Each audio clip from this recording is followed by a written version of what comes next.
Bonjour à toutes et à tous. Parlons aujourd'hui de l'enquête interne en cas de harcèlement moral. À la suite d'une dénonciation de harcèlement moral en entreprise, l'employeur doit déclencher une enquête interne. En effet, lorsqu'un salarié se plaint de harcèlement moral, l'employeur doit immédiatement diligenter une enquête pour faire la lumière sur la situation et prendre les mesures qui s'imposent. Aucun cadre légal n'oblige un élu du CSE à participer à une enquête diligentée par l'employeur en cas de suspicion de harcèlement moral. Néanmoins, la mission générale du CSE reposant sur la défense des intérêts collectifs et individuels des salariés ainsi que sur des actions relatives à leur santé, sécurité et conditions de travail, sa participation à l'enquête interne paraît incontournable. Par exemple, ne serait-ce que pour donner son avis quant au choix d'un prestataire externe, ou pour concevoir la méthodologie d'une enquête interne, ou encore pour accompagner les salariés interrogés dans le cadre des entretiens individuels. Ces démarches peuvent faciliter la bonne conduite de l'enquête et permettre à chacun, employeur comme représentant du personnel, de remplir son rôle. L'enquête interne doit être objective et contradictoire. Ce sont deux termes très importants. En cas de signalement de harcèlement moral, l'employeur devra donc nécessairement justifier qu'il a entendu le ou la salariée soutenant avoir été harcelé, le ou la salariée sur qui portent les soupçons de harcèlement moral, tout collègue susceptible d'avoir été témoin des faits incriminés et tout tiers évoluant au sein de la société pouvant apporter un quelconque éclairage complémentaire. Le caractère objectif et contradictoire de l'enquête interne suppose naturellement que toute personne entendue lors de l'enquête dispose des mêmes droits. L'assistance d'un représentant du personnel, la relecture du témoignage avant validation, un témoignage faisant l'objet d'un écrit et aussi du même temps de parole que tous les autres. Face à une suspicion de harcèlement moral, les enjeux de responsabilité pour l'employeur sont lourds, car il pèse sur la société et sur l'employeur une obligation de préserver la santé physique comme mentale des salariés. L'essentiel est donc de réagir au plus vite, mais pas n'importe comment, dès qu'une situation de harcèlement moral est signalée.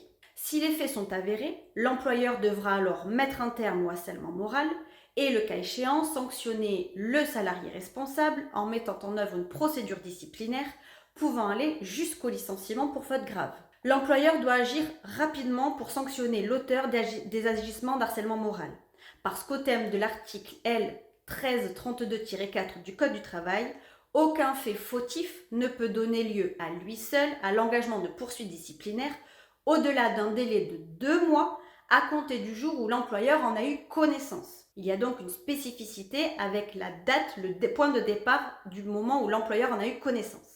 Passé ce délai de 2 mois, faute d'avoir initié une procédure disciplinaire, des faits de harcèlement moral sur lesquels reposerait un licenciement pour faute grave, par exemple, pourraient être considérés comme prescrits et toute sanction disciplinaire prononcée par la société serait susceptible d'être annulée devant le Conseil des prud'hommes. Le Code du travail ne prévoit aucune règle particulière s'agissant des modalités de l'enquête interne que l'employeur doit diligenter en cas de harcèlement moral. C'est souvent la jurisprudence qui en détermine certains contours. Il y a notamment un arrêt récent de la Cour de cassation du 1er juin 2022 qui vient apporter des précisions, comme on l'a vu, sur le fait de pouvoir récolter les témoignages de la victime présumée, des auteurs présumés et de tout autre témoin. Le CSE peut aussi mener une enquête de son côté lorsqu'une situation de harcèlement moral lui est remontée. Le CSE doit alors agir à 3 niveaux. Auprès du salarié, en instaurant donc un climat de confiance pour libérer la parole et aussi pour orienter le salarié vers des professionnels de santé qui pourront le prendre éventuellement en charge.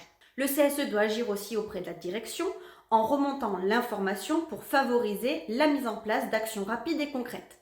Il peut aussi agir entre la victime présumée et le présumé harceleur. La mise en place d'une médiation peut être une solution pour apaiser les tensions entre les parties, comme le prévoit l'article L 1152-6 du Code du travail.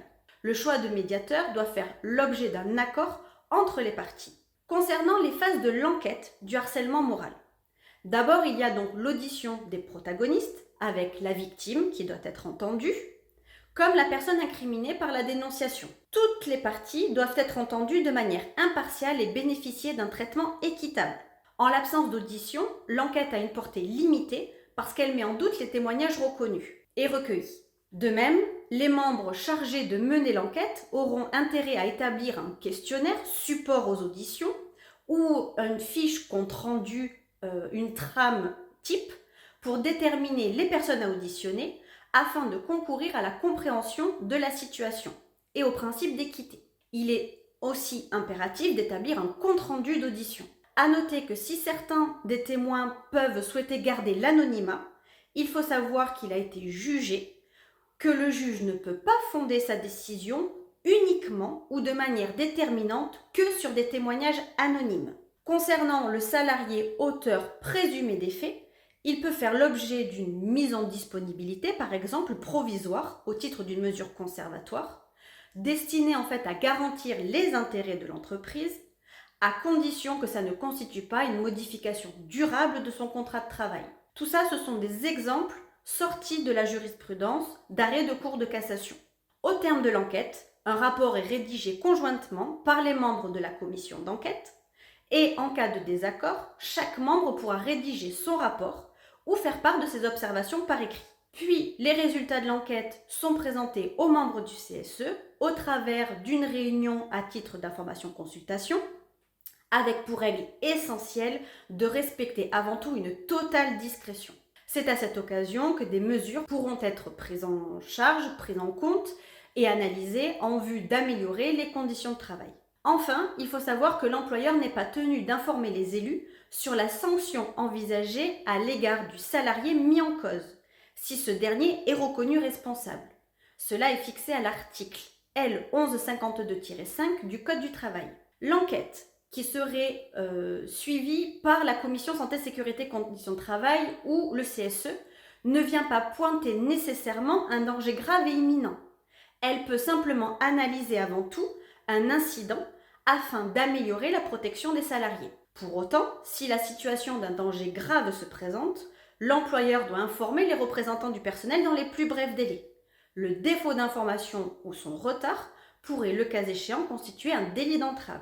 Si un cas se présente dans votre entreprise, n'hésitez pas à contacter nos experts pour plus d'informations.